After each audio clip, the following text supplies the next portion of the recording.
Chapter 1. A warning to beginners. In England, everything is different. You must understand that when people say England, they sometimes mean Great Britain, England, Scotland, and Wales. Sometimes the United Kingdom, England, Scotland, Wales, and Northern Ireland. Sometimes the British East, England, Scotland, Wales, Northern Ireland, and the Republic of Ireland, but never just England. On some days in Europe, the poorest person wears his best clothes, and the life of the country becomes happy, bright, and colorful on Sundays in England. The rich peoples wear their oldest clothes, and the countries become dark and sad.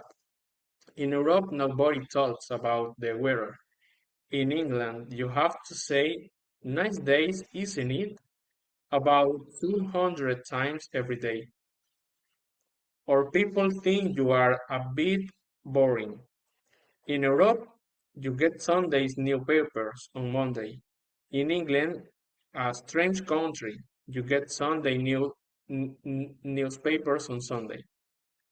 On a European bus, the driver uses the bell if he wants to drive on past a bus stop without stopping. In England, you use the bell when you want the bus to stop. In Europe, people like their cats, but in England, they love their cats more than their family. In Europe, people eat good food. In England, people think that good manners at the table are more important than the food you get to get. The English eat bad food, but they say it tastes good. In Europe, important people speak loudly and clearly. In England, they learn to speak slowly and quietly, so you cannot understand them. In Europe, clever people show that they are clever, be talking about Aristotle. Horace and Montaigne in England, only stupid people try to show how clever they are. The the only people who talk about Latin and Greek, whereas are those who have not read them. In Europe, almost every country, big or small, fights wars to show they are the best. The English fight wars against those people who think they are the best. The English already know which country is really the best. Europeans cry and quickly get angry. Instead of this, the English just laugh quietly and their problems. In Europe, people are either honest with you or they lie to you. In England, people almost never lie, but they are almost never quite honest with you either. Many Europeans think that life is a game. The English think cricket is game. Chapter 2. Introducing people. This part of the book tells you how to introduce people to other people. Most importantly, when you introduce strangers, do not say their name so that the other person is able to hear it. Usually this is not a problem because nobody can understand your accent. If somebody introduces you a stranger, there are two important rules to follow. 1. If the puts out his hand to shake yours, do not take it, smile and wait. When he stops trying to shake your hand, try to shake his. Repeat this game all afternoon or evening. Quite possibly this will be the most amusing part of your afternoon or evening. 2. The introduction are finished and your new friend asks if you are well. How do you do? But do not forget he does not really want to know. To him it does not matter if you are well or if you are dying. of a terrible illness. Do not answer. Your conversation will be like this. He, how do you do? You, quite good health. Not sleeping very well. Left foot hurts a bit. One or two stomach problems. A conversation like this is on English and unforgivable. When you meet somebody, never say, please to meet you. Pleased to meet you. English people think this a very rude. And one other thing, do not call foreign lawyers, teachers, doctors, dentists, or shopkeepers doctor. Somebody knows that the little word doctor means that you are a Central European. It is not a good thing to be a Central European in England. So you do not want people to remember. Chapter 3. The weather. This is the most important subject in the land. In Europe, people say he is the type of person who talks about the weather to show that somebody is very boring. In England, the weather is always an interesting, exciting subject, and you must be good that, at talking about it. Chapter 4. Examples for conversation. Nice day, isn't it? Isn't it beautiful? The sun, isn't it wonderful? Yes, wonderful, isn't it? Isn't it so nice and hot? I think it's so nice when it's hot, isn't it? I really love it, don't you? Terrible day, isn't it? Isn't it unpleasant? The rain. I don't like the rain. Just think, a day like this in July, it rains in the morning, then a bit of sun, and the rain all day. I remember the same July day, 1936. Yes, I remember too. Or was it 1928? Yes, it was. Or in 1939. Yes, that's right. Now look at the last few sentences of this conversation. You can see a very important rule. You must always agree with other people when you talk about the weather. If it is raining and snowing, and the wind is knocking down trees, and someone says, "Nice day, isn't it?" Answer immediately, "Isn't it wonderful?" Learn these conversations. Be heard. You can use them again and again. If you repeat this conversation every day for the rest of your life, it is possible that people will think you are clever, polite, and amusing. Listen to the weather reports on the radio and you will hear different weather reports for different people. There is always a different report for farmers. For example, you heard tomorrow it will be cloudy and cold. There will be a lot of rain. Then immediately after this you heard weather report for farmers. It will be bright and warm and there will be a lot of sunshine. Farmers do important work of the country, so they need better weather, you see.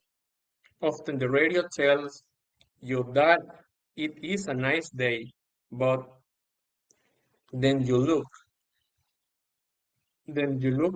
outside and see that it is raining or snowing. Sometimes the radio say it is a rainy day and you see that the sun is shining brightly. This is not because the weather people have made a mistake. It is because they have reported the right weather as they want it to be, but then some troublesome weather from another part of the world moves in across Britain and changes the weather picture. If British weather has to mix with foreign weather, things are not looking very good. Chapter 5.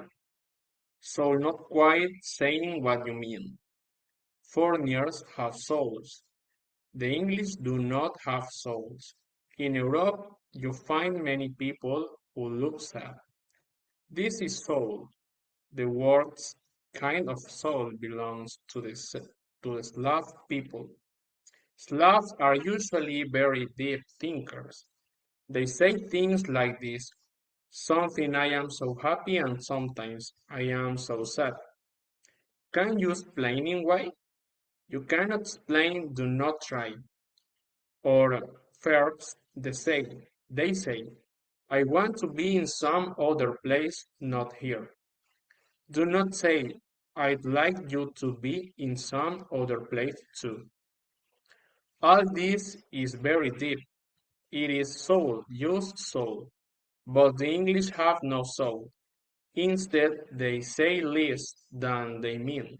For example, if a European boy wants to tell a girl that he loves her, he goes down on his knees and tells her she is the sweetest, most beautiful and wonderful person in the world. She has something in her, something special, and he cannot live one more minute without her. Some things to make all this quite clear. He shoots himself.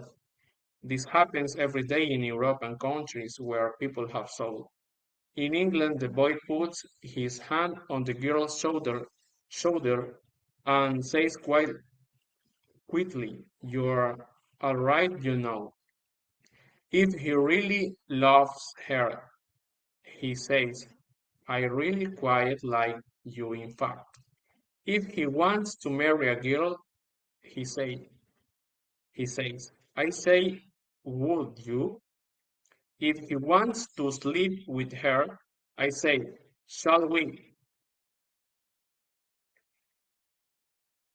Chapter 6. Tea. Tea was once a good drink. With lemon and sugar it tastes very pleasant. But then the British decided to put cold milk and no sugar into it. They made it colorless and tasteless. In the hands of the English, tea became an unpleasant drink, like dirty water, but they still call it tea. Tea is the most important drink in Great Britain and Ireland. You must never say, "I do not want a group of tea," or people will think that you are very strange and very foreign. In an English home, you get a cup of tea at 5 o'clock in the morning when you are still trying to sleep. If your friend brings you a cup of tea and you make from your sweetest morning sleep, you must not say, "I think you are most funky to wake me up and I'd like to shock you."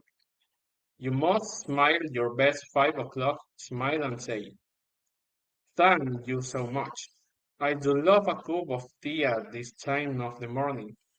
When your friend leaves the room, you can throw the tea down the toilet. Then you have tea for breakfast. You have tea at 11 o'clock in the morning. Then after lunch, then you have tea at tea time, about 4 o'clock in the afternoon. Then after supper and again at 11 o'clock at night. You must drink more cups of tea if the weather is hot. If it is cold, if you are tired, if anybody thinks you are tired, if you are afraid, before you got out, if you are out, if you have just returned home, if you want a cup, if you do not want a cup, if you have not had a cup for some time, if you have just had a cup. You must not follow my example. I sleep at 5 o'clock in the morning. I have coffee or bread for breakfast. I think black coffee again and again during the day. I drink strange and unusual teas with no milk at tea time. I have these funny foreign ways, and my poor wife, who was once a good English woman, now has them too, I'm sorry to say. Chapter 7 Sex. European men and women have sex lives. English men and women have hot water bottles. Chapter 8 The language. When I arrived in England, I thought that I knew English. After I'd been here an hour, I realized I did not understand one word. In my first week, I learned a little of the language, but after 7 years, I knew that I could never use it really well. This is sad, but nobody speaks English perfectly. Remember that those 500 words the ordinary Englishman uses most are not all the words in the language. You can learn another 500 and another 5,000 and another 50,000 words after that, and you will still find another 50,000 you have never heard of. Nobody has heard of them. If you live in England for a long time, you will be very surprised to find that the word nice is not the only adjective in the English language. For the first 3 years, you do not need to learn or use any other adjectives. You can say that the weather is nice, a restaurant is nice, Mr. So and so is nice, Mr. So and so's clothes are nice. You had a nice time, and all this will be very nice. You must decide about your accent.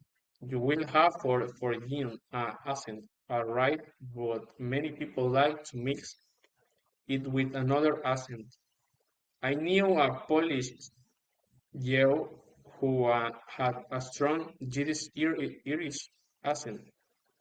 People thought he was very interesting.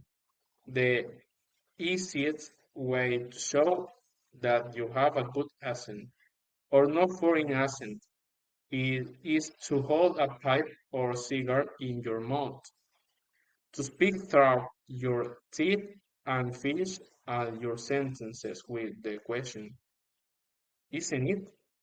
People will not understand you, but they will think that you probably speak very good English.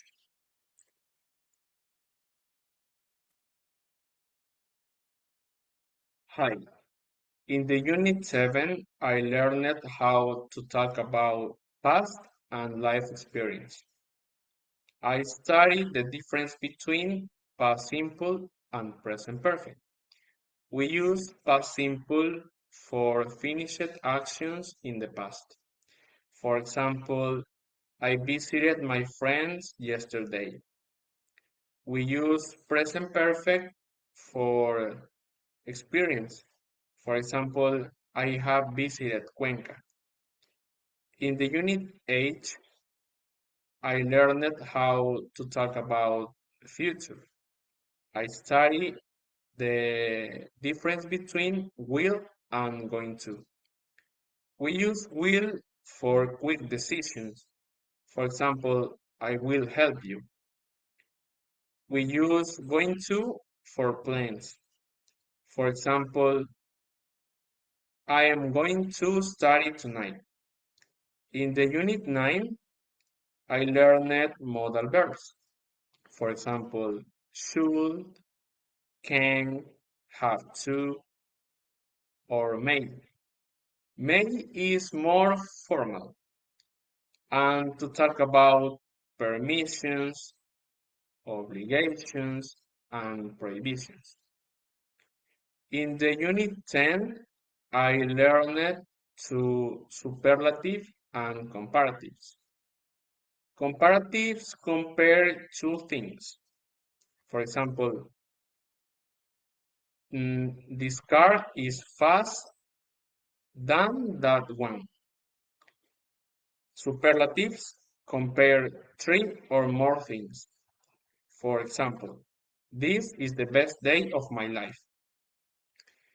In the unit 11, I learned phrasal verbs and second conditional. Phrasal verbs are verbs with two words. For example, give up, carry on, bring up. And we change the verb for uh, for for time. For example, can becomes could, will becomes would, and present becomes past. In the unit 12, I learned to reporter speech. Reporter speech is when we say that another person said. For example, direct speech, I am tired. Reporter speech, she said she was tired.